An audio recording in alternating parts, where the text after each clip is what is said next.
அலைக்கும் வரஹ்மத்துல்லாஹி வபரகாத்துஹு. இந்த உலகத்தில் தற்பெருமையில் உள்ள நபர்களும் ஆணவத்தில் தெரியக்கூடிய அந்த நபர்களும் அவங்க பிறப்பிலிருந்தே அதே குணத்தோடவா பிறக்கிறாங்க? இல்லையில ஒரு குறிப்பிட்ட காலத்துக்கு பின்னால் சுற்றி இருக்கக்கூடிய நபர்களால் உருவாக்கப்படுகிறார்கள். தற்பெருமை காரணமாகவும் ஆணவ காரணமாகவும் அதிகாரமிக்க நபராகவும் சுற்றி இருக்கக்கூடிய நபர்களால் உருவாக்கப்படுகிறார்கள். ஏன்னா குல்லு மௌலதின் யூலத் அலா ஃபித்ரத்தில் இஸ்லாம். இந்த உலகத்தில் பிறக்கக்கூடிய ஒவ்வொரு குழந்தையும் இஸ்லாம் சொல்லக்கூடிய நல்லறத்தினுடைய அடிப்படையில் தான் பிறக்கிறது. சுற்றி இருக்கக்கூடிய நபர்கள் மூலமாகத்தான் ஒவ்வொரு நபர்களும் ஒவ்வொரு குணாதிசயம் உள்ள நபர்களாக மாறுறாங்க. அதில் ஒன்று தான் தற்பெருமை உள்ள நபராகவும் ஆணவமிக்க நபராகவும் மாறுவது என்பது.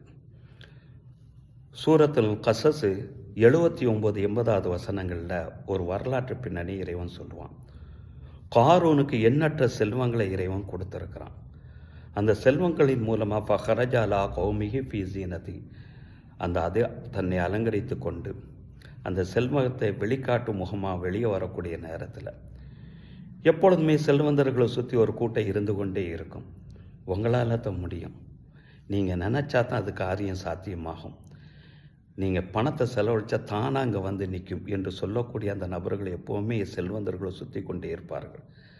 அந்த மாதிரி தான் இந்த வசனத்தில் இறைவன் சொல்கிறான், காலல்லதனை இரியதுனல் ஹயாத்த துன்யா, இந்த உலக வாழ்க்கையே சன்னம் என்று நினைக்கக்கூடிய அந்த மனிதர்கள் சொல்ல ஆரம்பித்தார்கள்.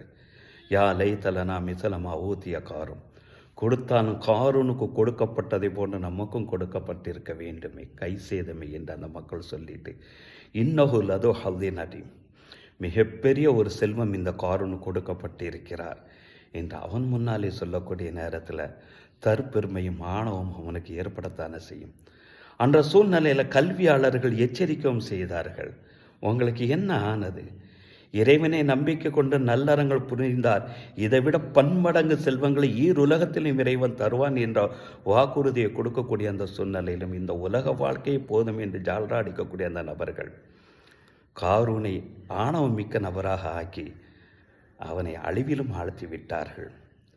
இதைத்தான் ஒரு எச்சரிக்கையாக ஒவ்வொரு செல்வந்தர்களுக்கும் இறைவன் குர்ஆனின் மூலமாக கொடுக்கக்கூடிய எச்சரிக்கை.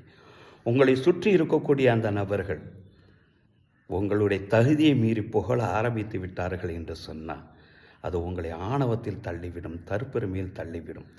இறுதியாக காரூன் போன்ற நபர்களுக்கு உண்டான அந்த அழிவைத்தான் உங்களை சுற்றி இருக்கக்கூடிய ஜால்ரா அடிக்கக்கூடிய அந்த நபர்கள் தருவார்கள் என்பதை எச்சரிக்கையாக இருங்கள் என்கிறான் அல் குர்ஆனில் இறைவன்.